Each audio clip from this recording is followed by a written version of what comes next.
Hello, my name is Joy Ashby Cornthwaite, and I will be your host today.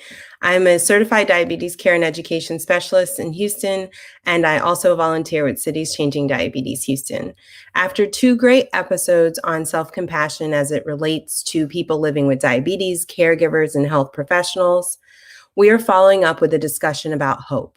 For all of us, hope is a fundamental aspect of our lives. It gets us up in the morning, it keeps us going, and it helps us to live with complex disease or conditions like diabetes. Today's episode is coming up right now. You don't want to miss this.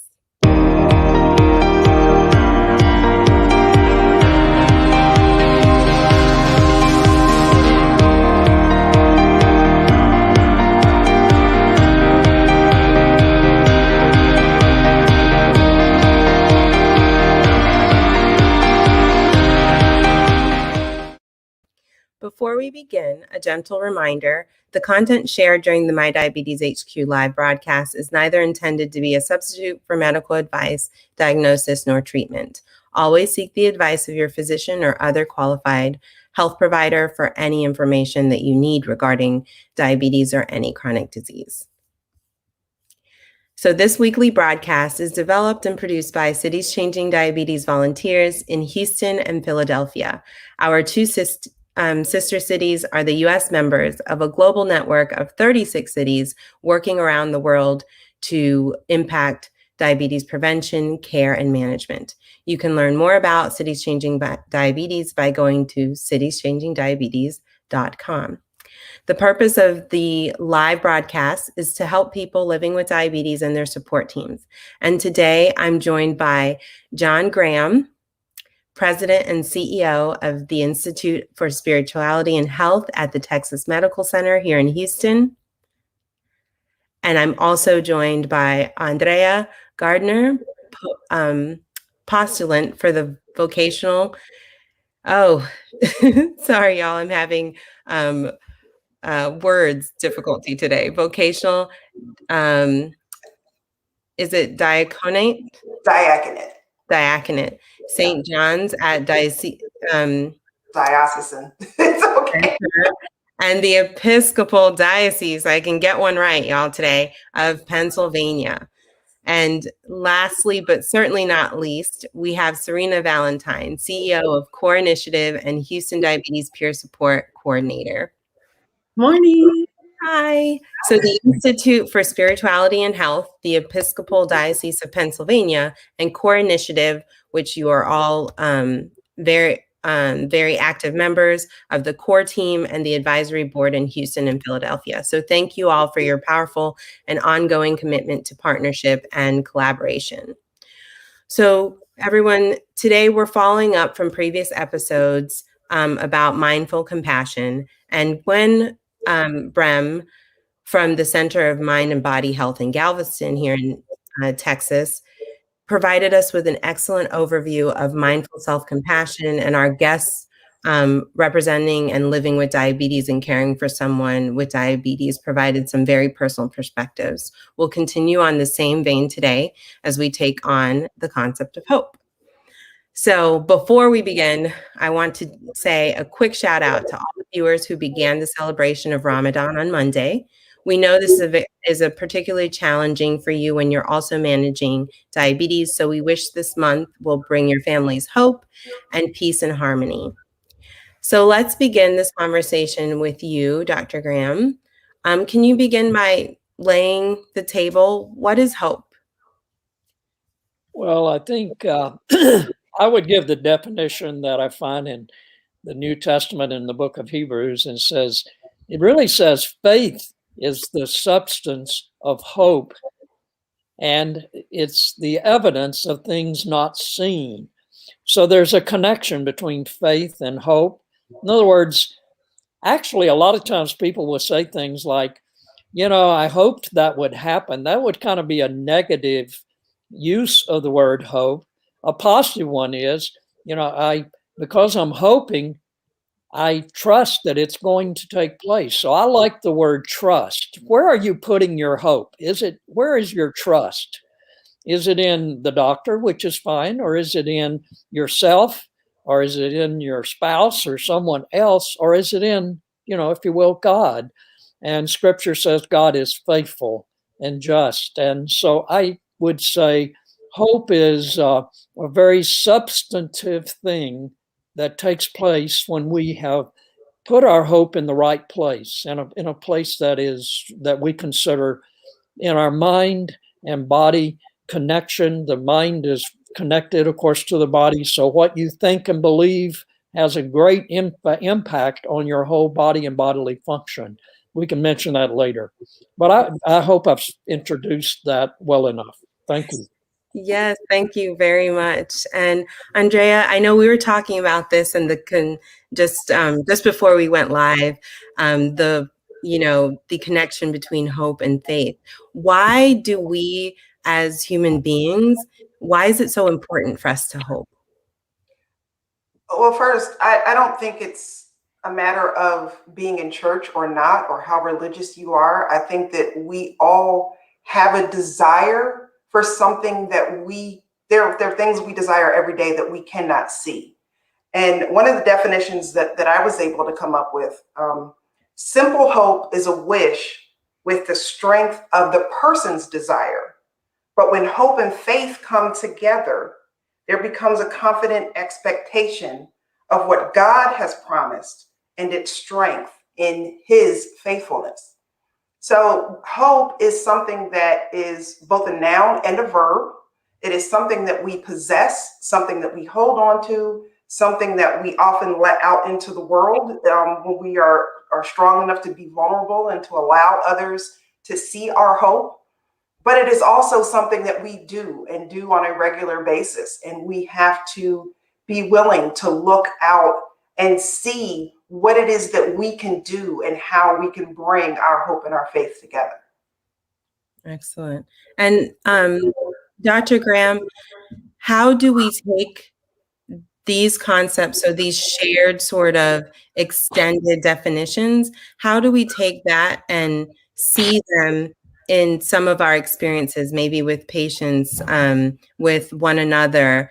How do we impart that upon health? Very good question. If you will, I would like to tell a little story.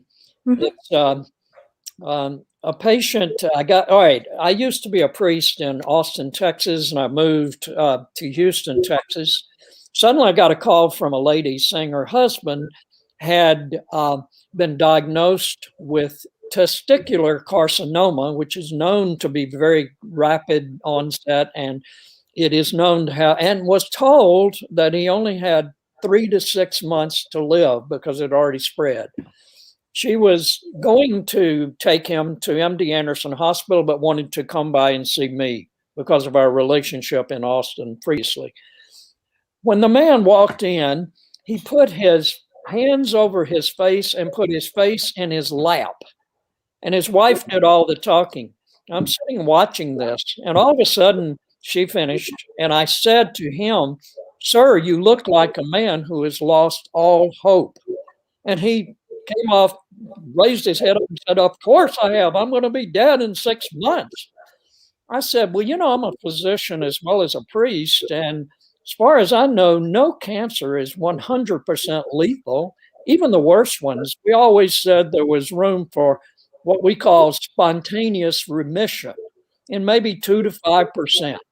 I said, I know everybody's going to be praying for you up there at St. Matthew's Church, and I'm going to be praying for you now that I know your situation. Your wife will, you will, and I'm just counting you're going to be in the 2 to 5%. He left my office radiant. Okay, I did not see him for 3 years. I went back to my old church because I had a book I was trying to sell. So I went up there and I had a table and I was signing books. All of a sudden, this man came in the room 3 years and he waved his hands. He said, "Dr. Graham, I'm alive, and it's been 3 years. They say I don't have any cancer." Now, I want to tell you, if he had not had an injection of hope the day he came to my office, I do not believe he would have been alive. It has that great an impact on us, whether it's cancer or whether it is diabetes. And I just want to say, that doesn't mean everyone is going to survive who has hope, that has cancer. And some people would say that's false hope. I do not think hope is ever false. I believe hope based in God is always positive, and that's where I stand. That's amazing. That is a fantastic story. Thank you so much, Dr. Graham. And the fact that he came back to tell you, is really, really important. So it's really, that's so great. And I think it's a nice transition to Serena. So Serena works with our peer support group here in Houston. And what you spoke to was the fact that you had hope, Dr. Graham, and you were able to shift and share that hope with a person who thought that he had none. And so I want to weigh in, Serena, like, how do you take your hope and help to build the hope of others? Well, like I say, I always start with my personal stories because a lot of people will say, okay, you're telling me a story about someone else. Do you know this for sure for yourself? So I've had a lot of instances where I've had to have hope, even though sometimes my faith wavered. So, which is it's hard to do, but when I've been able to tell these stories, for example, about my eyesight, a lot of people would not believe me if I told them that story, and they would just say, well, you did something, to help yourself. So that's why you got some of your eyesight back. And I would say, but at that time, everything dropped for me. Like I couldn't even think to expect anything more than what I was experiencing. And if I didn't have another vision of myself actually seeing a little better, I would not have expected anything better if I just paid attention to my current state. So when I tell people that story, they'll look at me and they'll be like, wow, I wish I could have that kind of faith or that kind of hope. And I'll say, you can, you can, you can, you totally can have that kind of faith. I said, if you have to envision me without sight at all, and then envision me now, you're sitting here talking to me and I can actually see your face, then you can envision yourself being better in a better situation than you are, being in better health than you are. And in scripture it tells us that even faith without works is dead. So if you believe that something is going to change, you can work towards that. You can do things to work towards a better health, a better situation. If you don't believe it, it's going to be very hard to work towards it. So I just tell people my stories, and I've had people come back and tell me, if you would have never told me that, I would have never thought anything would have changed. So, yeah. Joy, can I interrupt just Yes, please. What Serena just said was basically what you think and what you believe will affect your life. And, if you are depressed, we know that your immune system is decreased. It affects every cell in your body. And if you are vibrant and if you have hope, if you will, the very opposite happens. The cells in your body are awakened. Your mind has that impact, that strong impact.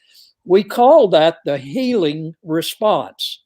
It's also can be called and has been called the placebo effect. And years ago in medicine, every pill had to be compared with a placebo, which was nothing but bread in a capsule. And what happened is 30% of the people got better with bread in a capsule. Now, it wasn't just got better. A lot of them completely healed, were over it, whatever they were testing for. And for years, we just said, oh, well, that was just the placebo response. We forgot it.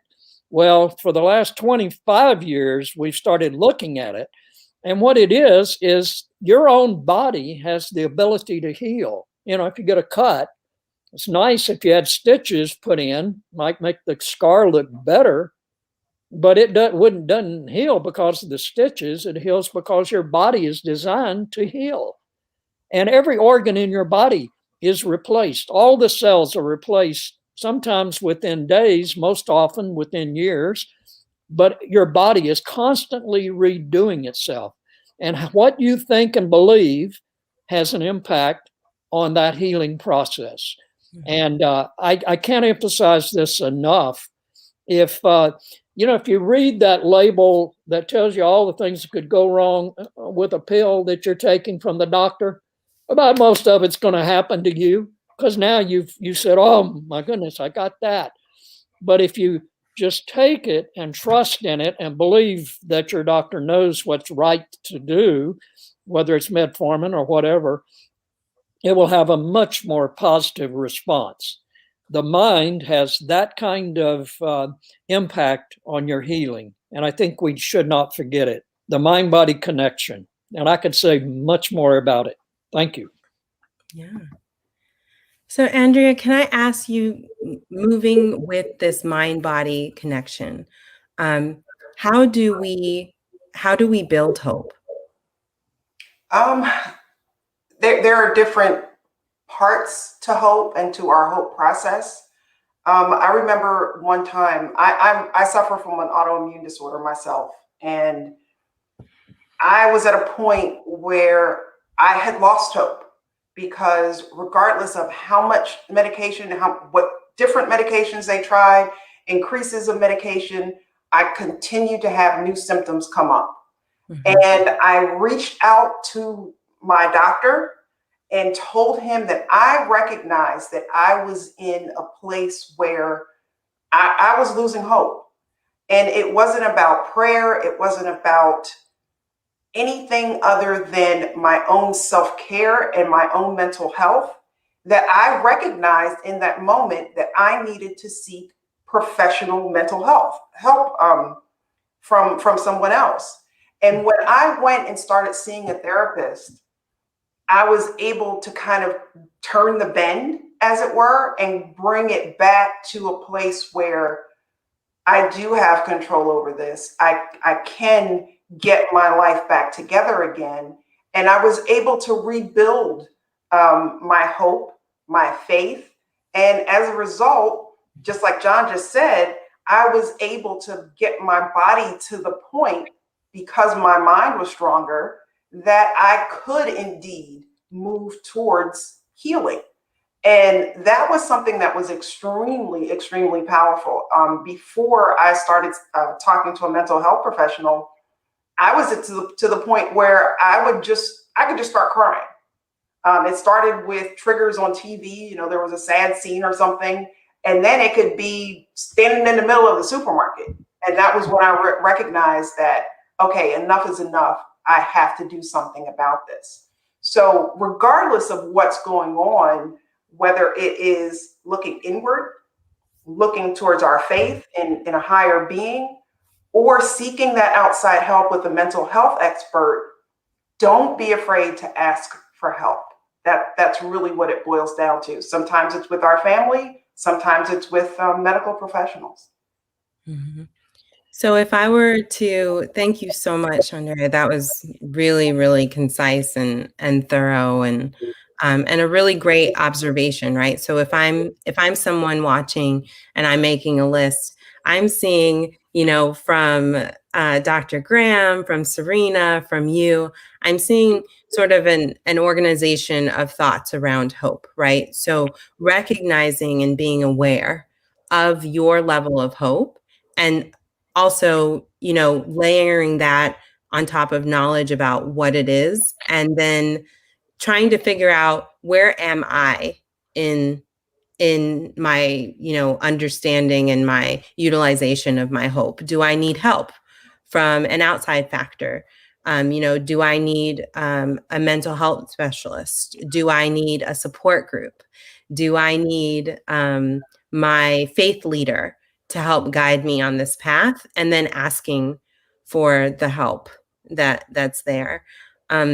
I think this brings me to a lot of people, if you've watched before, that that my journey on education and on becoming a diabetes care and education specialist began with my dad, and began with his journey of living with diabetes, and my frustrations with how that journey was going.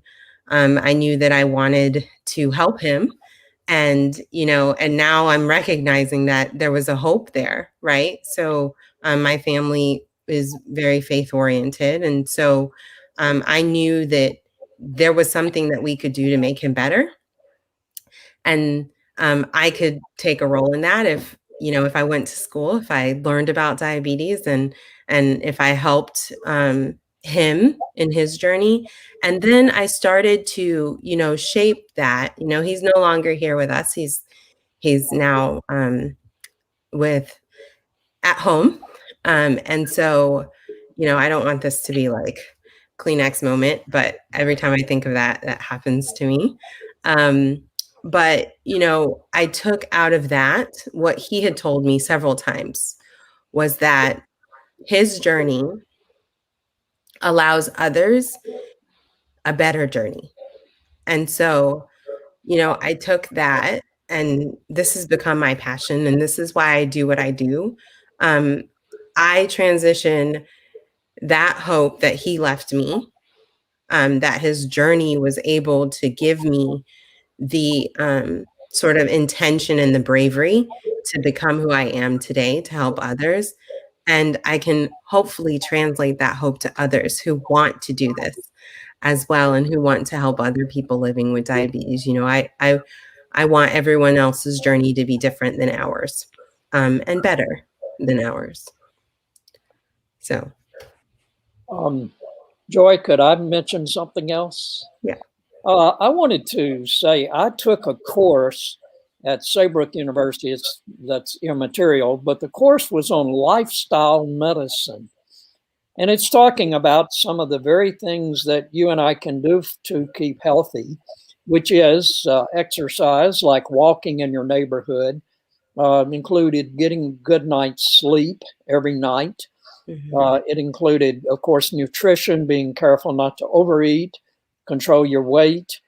And I had all this academic stuff in my head, and I really didn't do anything. But let me say this, I have type 2 diabetes, and I'm on metformin.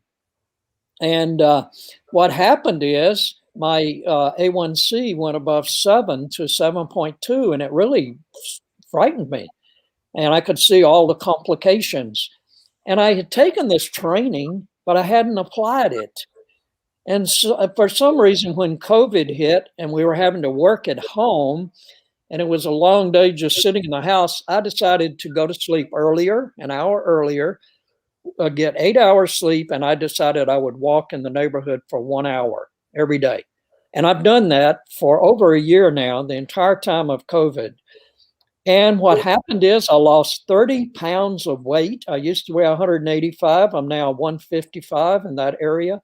My A1C dropped a whole point from 7.2 to 6.2. And I just have redone it. I'm hopeful it'll go into the 5 range.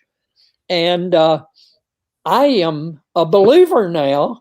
If we just do some lifestyle stuff, and that's with hope, that's believing that it's going to make a difference. If I, like Serena said, if I did not believe that it made a bit of difference, and apparently I didn't because I wasn't doing it, when I suddenly did it, for whatever reason, I am now an absolute believer that we have some responsibility in applying our hope, to the hope being that I want to get to be able to better manage my diabetes. I need to do some lifestyle things that are really that don't cost anything. It's just doing it. So I just wanted to mention that. I think that's part of hope too. It is. It certainly is. And what you're explaining in your experience is, I think, something that that in my practice works so often. I just ask people to do tiny things. So you take that bucket of, all the education that you've been given, and you help someone apply it to themselves, and then let them see the sort of the fruits of their labor, right? So, Andrea, can you speak to doubting? Because I think sometimes people are hopeful, but they also doubt. Like you're saying, John, when you are, that you should do what you need to do to keep yourself healthy, but you're doubtful that it will happen. How do we help people get to that point where, if I try something, I should have faith and hope that it works, but also be open to it working? Go ahead. One of the things that I think is a perfect segue is just like earlier we were talking about hope and faith working together. Well, obviously the physical and the mental work together as well. If you don't have hope, it's hard to make the changes that John's talking about. But taking the walks and everything that goes along with the physical, if we don't prepare the mental as well, we have a tendency in our society to be completely overwhelmed on a daily basis. We have work and we have family and we have financial problems and we have all kinds of other things that are going on. And the last thing often that we do is to take times for ourselves. We've always heard the saying, you can't fill from an empty cup. Well, how often do we really take a step back? For me, it's through prayer and meditation, spending quiet time and having, I tell you what, every Monday is my day off, period. And I have stuck to that as much as I possibly can. Every once in a while, I may have something pop up that I don't have control over on my schedule. But do we take the time that we need for self-care, to just say, you know what, this evening I'm going to take it. It may not always be a whole day. Let me first, because if you have kids or, a crazy household or anything like that, an entire day sometimes can feel like something that's just never going to happen. But can you take an hour and go sit in the tub, or take an hour and go and just sit outside with a cup of coffee? Anything that just kind of replenishes our batteries, our mental batteries, and allows us the strength to be able to say, okay, you know what, tonight I'm going to get those 8 hours of sleep and I'm going to go walk for an hour tomorrow, so that we have the strength to do that. People come to us constantly in life and everybody's tugging and plugging into our energy. And if we can't shut down and allow our batteries to recharge, we're never going to have the physical strength to be able to continue that hope that we need. I feel like you're talking to us as caregivers and as supporters, as advocates, and also to people living with diabetes, right? I feel like what you just said was like, Joy, take some time to yourself. Caregivers are the worst, because not only do we have so much in our own lives pulling at us, but we have other people pulling at us and trying to drain our energy and pulling from our power as well. So we have to take time. I'm a caregiver. I have a chronic illness myself, and I get pulled in a whole bunch of different directions, but I make time for myself. I have to. I know I do, or I'll wind up sick. It's just that simple. Yeah, Serena, you know all about that. So so jump right in and talk to us about how you see it from both sides, right? So you see it as someone who provides care for people living with diabetes, but also someone who has to take care of your diabetes, much like Andrea was saying with her autoimmune condition. She has to take care of herself and take care of others. What would you say to both sides, right? Because you're a bridge. What would you say to clinicians? What is their sort of responsibility with, helping someone discover their hope as someone who gives care to people living with diabetes? And then what would you say about people who are receiving it? How do you open yourself up to receiving? Okay. As far as caregiving, because in a sense, I provide some kind of care to my participants in peer support to a certain extent. And so there are times I see when someone's just not getting it, they're not feeling it. They're like, no matter what you tell them, it's like, no, I don't want to do that. I don't feel like doing that. And as a caregiver, you can get to the point where you're like, you know what? I'm frustrated. I'm tired of trying. I'm trying to help you. You're not taking my care. Why are you not taking my care? And so I would say to caregivers, don't take their resistance personally. Don't take resistance personally as if, oh, they're resisting me. They're not resisting you. They have something going on within themselves that they have to deal with. So don't take it on as they're resisting me. When you take it on to yourself, then you add another piece of baggage to yourself, because now you're feeling down about yourself, like, okay, well, what I'm doing is not working, or I'm not really helping this person. And as a caregiver, you want to know that you're helping people. You don't want to think that you're not helping. So for caregivers, I'll just say, don't take everything personally, because it's not about you. It's really about them and how they feel and how much hope that they have that things can change. When it comes to someone trying to get hope and everything, I talk to different kinds of people with different personalities, right? So I have to approach people differently. If it's someone that is generally a really prideful person, but they're like, well, I don't think that's gonna work, and I'm gonna be mad if I do it and I used up my energy and it didn't work. So I just tell people, well, what do you have to lose? Like, you don't have anything to lose by creating a better eating pattern, being healthy, trying to exercise more, trying to follow your doctor's instructions. You don't have anything to lose by that. Try it.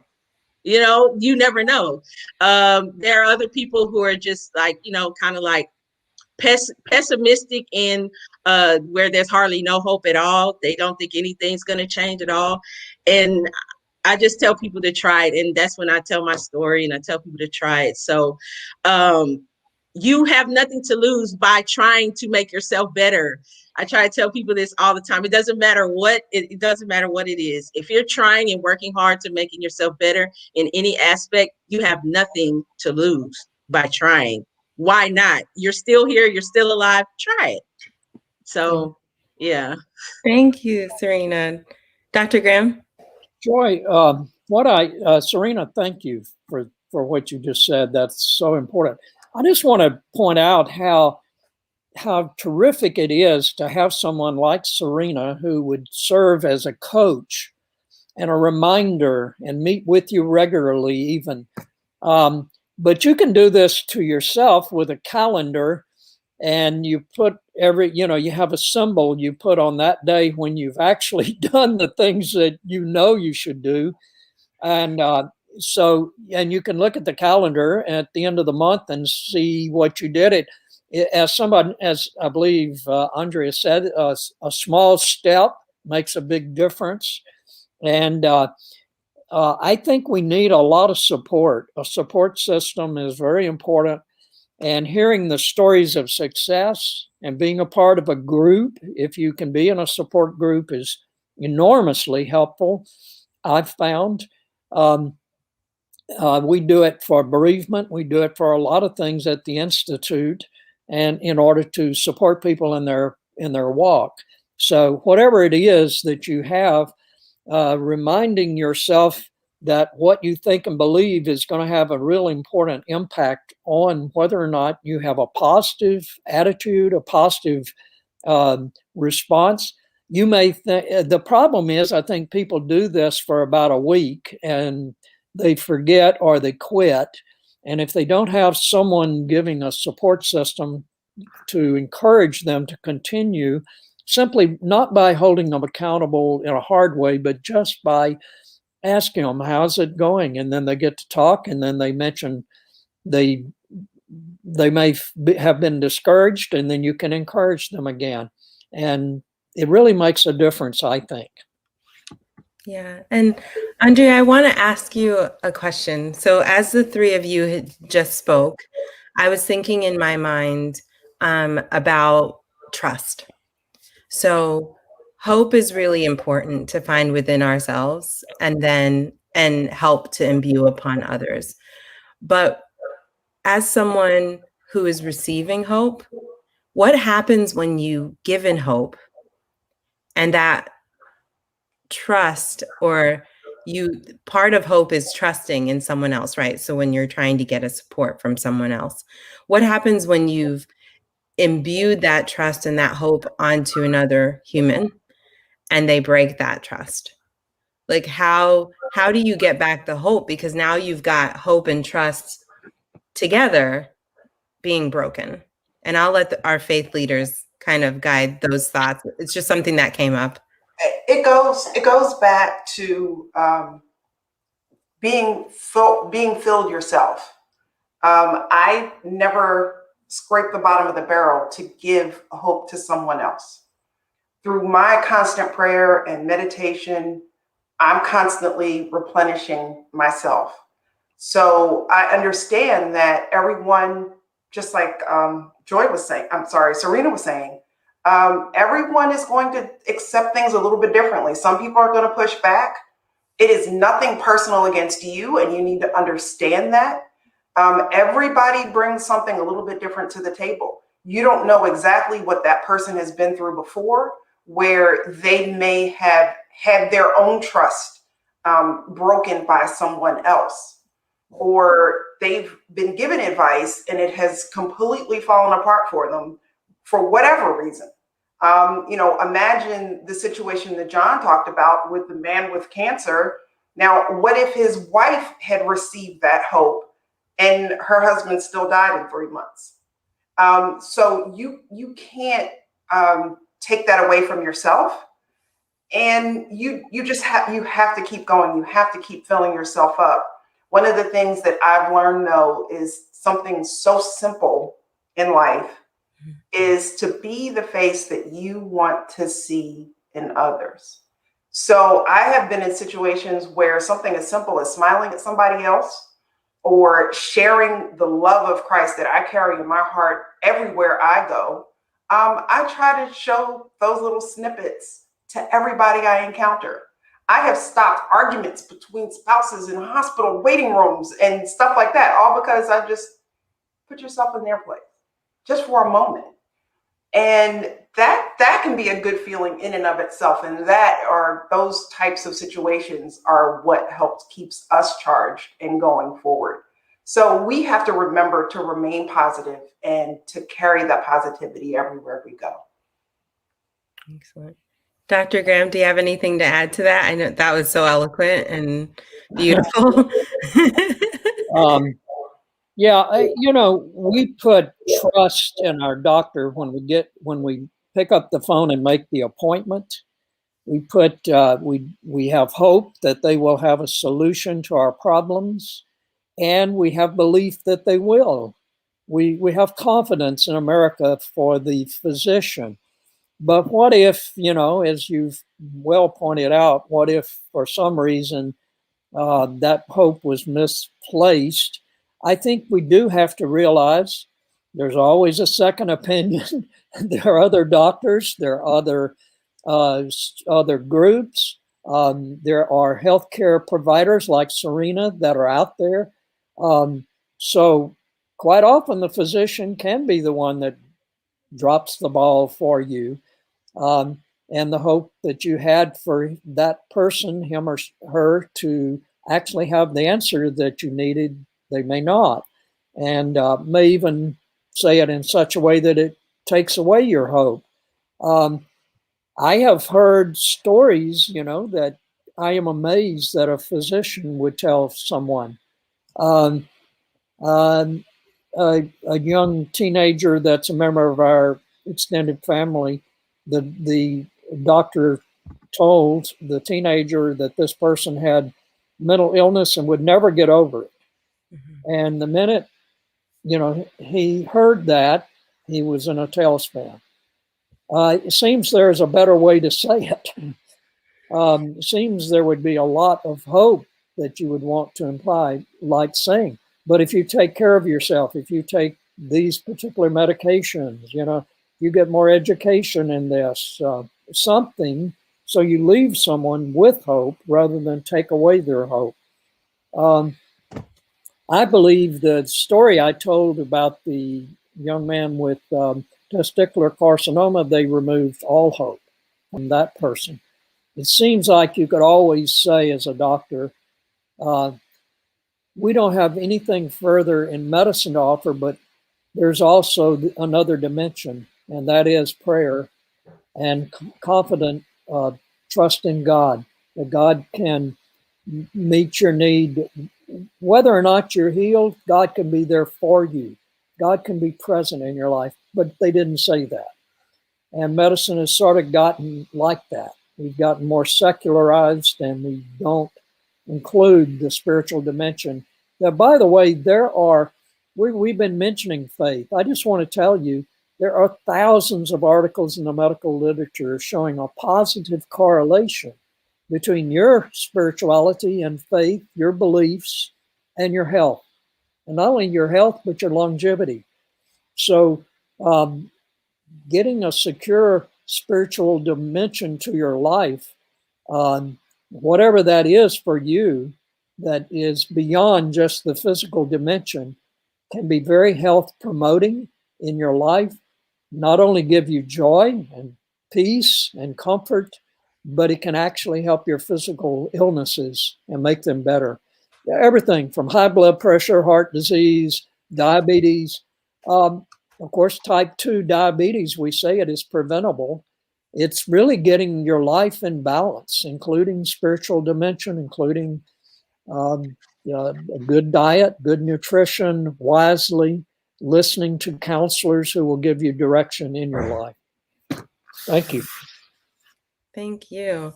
And so I think we have a question that says, how does one evaluate what to believe in? And does it matter? The self-evaluation. Andrea? Being your own advocate is one of the best things that you can possibly do. As a patient, in any situation, it could be financial advice, it can be health advice. You have to be willing to know and to ask questions, first of all. Don't just have a doctor say, this is what I've done 1,000 times, so this is what I'm going to do for you as well. The first thing that I do anytime a doctor prescribes any medication to me is I look up the side effects and what the possible side effects are and whether the benefit really outweighs the risk. And if it comes back that this is something that, for example, there was a high blood pressure medication that was being prescribed like crazy in the African American community. Now, I don't suffer from high blood pressure, but I saw people go through this. And the African American community finally started to ask the question, hey, wait a minute. I've seen people get extremely sick from taking this medication in my community. Why are you prescribing it to me?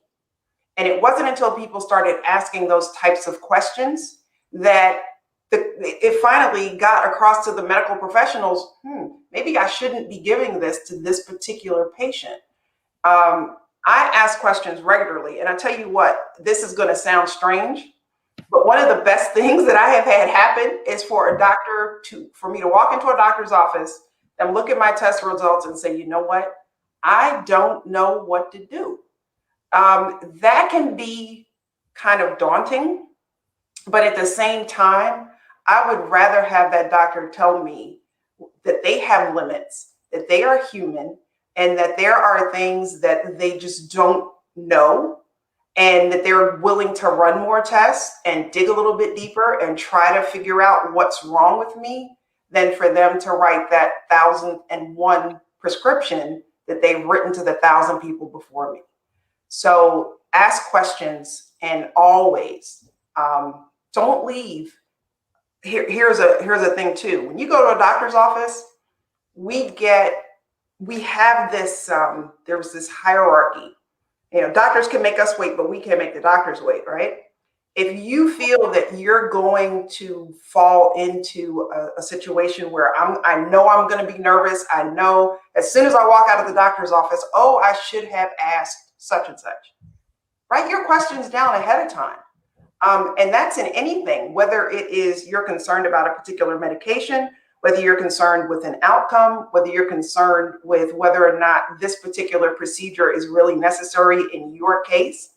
Ask those questions, but if you need to make sure that you are in the moment when you're with your doctor, write those questions down so that you can ask them smartly, and even write down the answers if necessary so that you can go back and do your own research later. That's excellent. Thank you so much. And I think I'm always touting self-advocacy. And so, I like to advocate for my patients and be a bridge between themselves and the physicians. But I like to impart upon them, and I take it and I say this very often to my patients, like, I am honored by the trust you have given me, and my intention is not to break it. And so I ask them to also, feel the same way, in that I'm giving you tools and skills, and I'm working with you to get you to a place where you can be your own advocate. And so I'm very, I guess it's sort of like motherly of me, but I'm like, I want you to live up to your best potential. And so I'm expecting good things from you. And I think that trust building back and forth allows us all to, to support one another's hope, my hope for them, and their hope and trust in me that I can help them get there. So, John. I want to mention, diabetes is a rather insidious disease in that you may not have any symptoms until it's way along.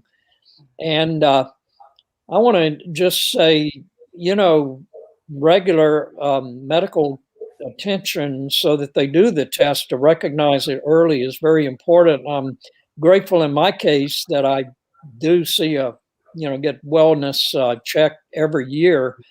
And I just want to, that's part of that self-care, healthy attitude that there is help out there, but I have to take care of myself and present myself to the physician, to the nursing facility that does testing, whatever.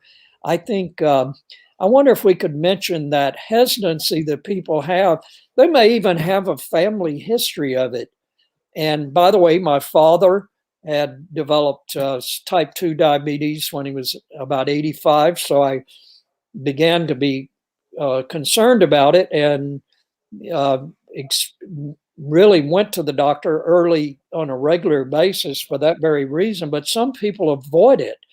I wonder if we could talk about is there anything to do to help people that would think that it'll go away if I don't actually go for testing?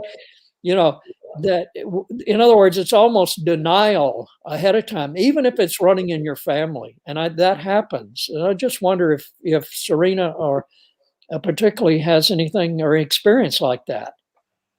Yes, all the time. Okay, so I even give people in peer support who think they may have diabetes. So I congratulate them for coming to just, to see, because some people don't even want to see. But then I hear, well, a lot of people in my family had it. I just, they were okay. I mean, they died a little earlier than I thought they should have, but I mean, they were still able to live their life. And I'm just looking at them like, okay, I'm thinking in my head, I'm like doing mathematic calculations. Okay, how can I kind of change this person's perception of how to live their lives and don't be the same as the people before you. So I just, like I say, I always use personal stories. if I knew, I always tell people, and I always tell you, Joy, if I knew back then when I was younger what I know now, like things would have been so different for me, because I always heard about diabetes. I heard about the other people in my family having it, but I didn't really know too much about it. Education really helps, because ignorance is bliss. We've all heard that, right? So it's like, what do you do when you're just like, I just don't, I'm going to act like it's not there, so just not going to touch it? But if you think about the quality of your own life, this is what I tell people. I tell them, I say, okay, look at this particular family member's life. How did you perceive everything? Were they able to do this? Were they able to do that? Were they sick often? What was the quality of their life? And I had one person in particular tell me, well, they didn't seem too happy, but they were still doing things that they wanted to do, but they didn't seem happy because they were always complaining about this hurting, that hurting, and this medication, that medication. They were like, I just remember saying, I don't want to go through that. And I'm like, okay, shimmer of light. You don't want to go through that. So let's tackle this now so that it doesn't get worse later on. I mean, because diabetes, you're going to be dealing with it for the rest of your life, right? So, but you want to make that journey with diabetes as pleasant as possible. Come on. You don't want the quality of your life to go down in the dumps, for the rest of it, So I always just tell people, hey, if you don't want your life to look like this, that means you have to do something different. You can't do the same thing and perpetuate the same cycles and circles. You have to do something different. So that's what I tell people in peer support. Beautiful. Mm-hmm. And yeah, it's similar to Serena.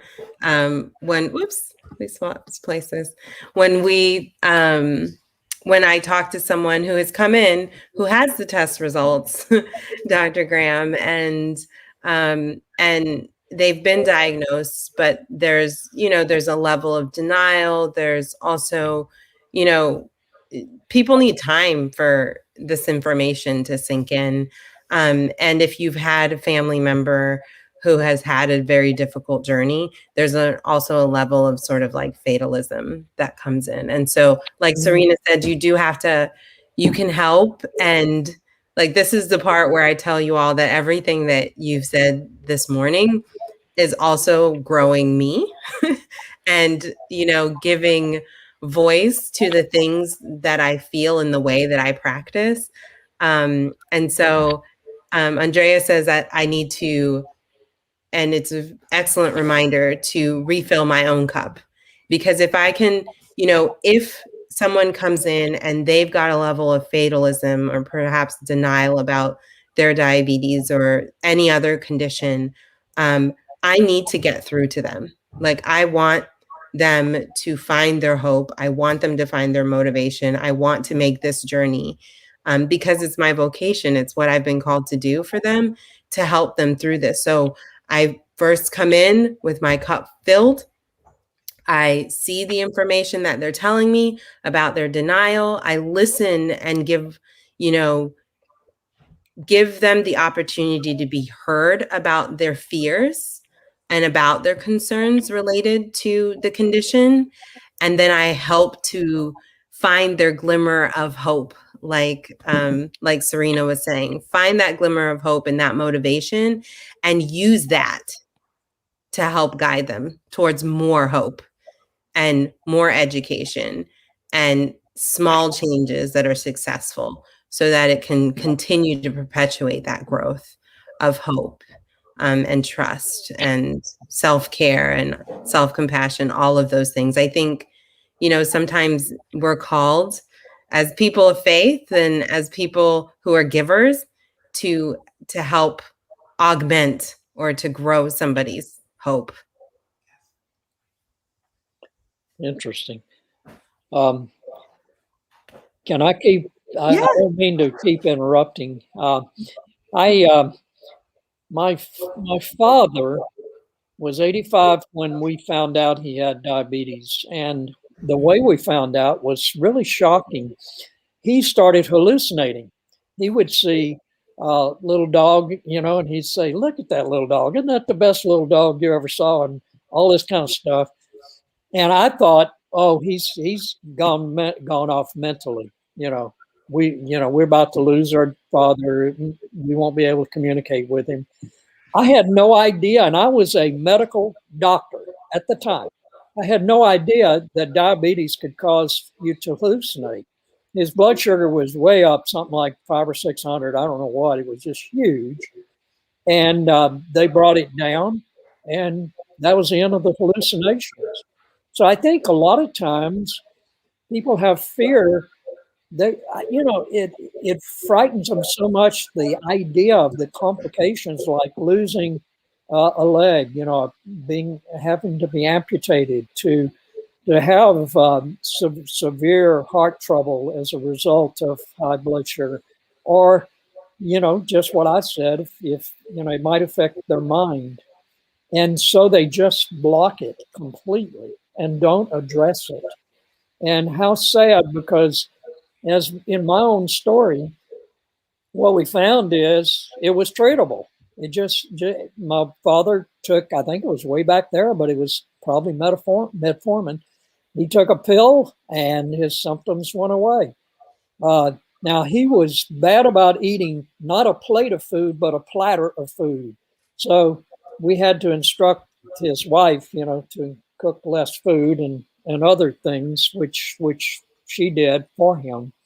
And but I do think the complications sound so terrifying that we almost run from it. And that's probably part of that denial. We just can't imagine it would happen to us, but it certainly can. Excellent. So my final question comes to Andrea, because I love the way that you are able to wrap everyone's mind about this. Can you just leave us on your final thoughts of hope? Listen to your body. Seek help when you need it. Whether you are religious or spiritual, there are so many people out there who you can turn to. Even if you live by yourself, there are agencies such as these that can help you get through the difficult times when it's needed. So one of my favorite scriptures comes from Paul's letter to the Romans, chapter 12. Rejoice in hope, be patient in suffering, but persevere in prayer. And that prayer looks different for everybody. It may be quiet time with yourself or your pet, or a grandchild curled up in your lap. God is with us in different ways for everyone. As many different people as there are just that many ways that he is with us. So just continue to be mindful. One of my favorite things right now is there's a little cartoon out there, somebody saying, God, you're going to take care of me. I know you're going to take care of me. And then by the third frame, the person is sick and in the hospital. And they're asking, well, God, what happened? I put my faith in you. And God said, but I also gave you hand sanitizer and a mask and told you to keep socially distant from people. So you have to put the whole picture together and not just, listen to put your faith out there, but you also have to listen and act on faith, because faith without act is nothing.